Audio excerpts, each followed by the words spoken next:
冠村年会大街一路向北，总算伫北区的阿嬷，你看市一龙德开市，腊肉、鲜前、芳公公、公公芳，蛋糕台间的山东大饼，啊，搁有这搭狮仔头，头家手无停过，生理强强滚。台湾本来就是一个很多元的社会，所以眷村文化一直以来，我想都深刻的刻了在很多长辈、婆婆妈妈的心，所以年货大街尤其过年快到了。我想办一个年货大街是一个非常特别、非常有意义的活动。希望借由这一次的一个眷村美食节，能够活化我们在地的一个这么好的一个空间。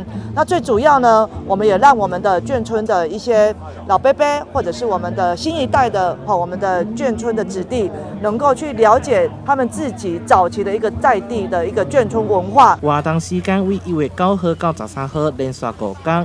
组织超过100台的眷村美食及年会，每一天也有200粒包仔免费送。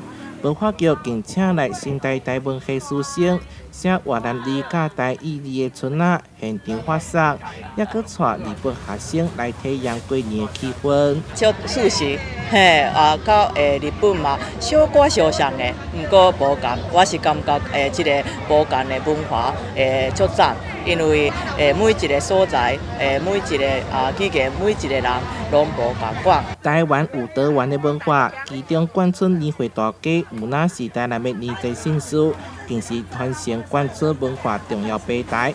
希望有更较侪民众会当来感受眷村文化的魅力。台南新闻社会采访报道。